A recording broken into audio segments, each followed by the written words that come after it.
Halo, perkenalkan nama saya Jimmy Dubarus. Di sini saya akan mempresentasikan hasil demonstrasi konseptual perjalanan pendidikan Indonesia untuk pemenuhan mata kuliah filosofi pendidikan. Saya akan membagi materi ini menjadi 3 bagian. Yang pertama, fase pendidikan sebelum kemerdekaan, fase pendidikan setelah kemerdekaan, dan fase pendidikan saat ini. Oke. Untuk bagian yang pertama, fase pendidikan sebelum kemerdekaan. Di sini saya mengkategorikan terdapat beberapa perjalanan pendidikan.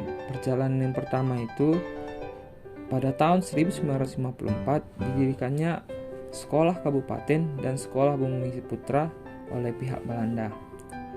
Selanjutnya, untuk tahun 1908 didirikannya Sekolah Budi Utomo. Dan yang terakhir itu tahun 1922 didirikannya Taman Siswa oleh Ki Hajar Dewantara. Pada fase pendidikan sebelum kemerdekaan ini, saya menemukan beberapa faktor yang membelenggu pendidikan di Indonesia. Yang pertama, terjadinya diskriminasi. Diskriminasi pendidikan di sini ditujukan terhadap banyak faktor ya, mulai dari perbedaan gender dan perbedaan persepsi bagaimana materi pelajaran itu diberikan. Yang kedua, tujuan pendidikan untuk kepentingan Belanda. Alasan saya menunjukkan bahwasan tujuan pendidikan untuk kepentingan Belanda karena fase pendidikan pada saat sebelum kemerdekaan itu sebenarnya adalah politik etis dari Belanda yang ingin mencari simpatik terhadap Indonesia. Jadi semata-mata pendidikan dilakukan di Indonesia itu hanya untuk kepentingan Belanda, bukan karena untuk kepentingan Indonesia agar merdeka. Lalu pada tahun 1922 itu didirikannya Taman Siswa oleh Ki Hajar Dewantara menjadi awal mula bangkitnya pendidikan di Indonesia. Pendidikan yang diangkat oleh Ki Hajar Dewantara ini berorientasikan pada manusia sejati, manusia merdeka, berkaitan dengan sosial, budaya, bahasa, adat istiadat, baca tulis, menghitung, dan lain sebagainya.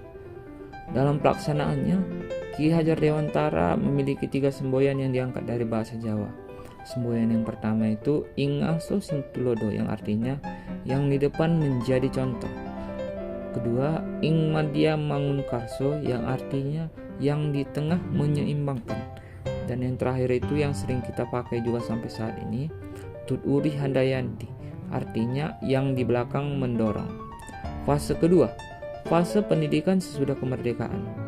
Saya mengemukakan terjadi 3 perjalanan pendidikan pada fase ini. Yang pertama, menyusun sistem pendidikan Indonesia terjadi pada awal kemerdekaan.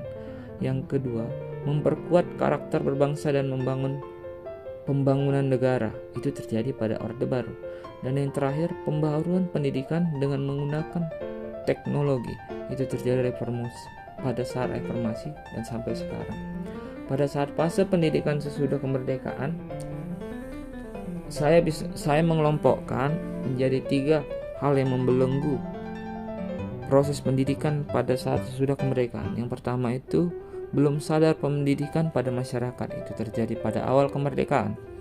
Kedua, kurangnya sarana dan prasarana pendukung pendidikan, itu terjadi pada Orde Baru. Dan yang terakhir itu kurikulum yang berubah-ubah. Nah, untuk fase pendidikan saat ini, saya mengemukakan 3 yang menjadi model pendidikan yang dapat memecahkan persoalan pada saat ini. Yang pertama itu penerapan kurikulum merdeka, di mana kurikulum merdeka ini diharapkan menjadi kurikulum yang bisa menjawab tantangan yang terjadi pada saat ini dan bisa mempersiapkan peserta didik dalam perkembangan teknologi dan penentuan karakteristik Pancasilanya di masa depan. Yang kedua itu guru bersertifikat, artinya guru itu sudah memiliki standarisasi yang kuat dan tidak bisa sembarang orang bisa menjadi guru, dan guru itu dianggap menjadi sebuah profesi. Yang terakhir itu pelengkapan sarana dan prasarana di sekolah guna mendukung 2 poin yang di atasnya. Untuk yang terakhir, harapan pada fase pendidikan saat ini. Yang pertama itu pendidikan itu berbasis teknologi. Yang kedua, siswa terjadi kreatif dan inovatif.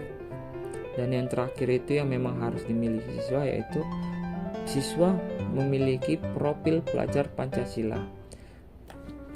Terdapat beberapa tawaran pribadi yang saya buat untuk mendukung perkembangan pendidikan pada saat ini.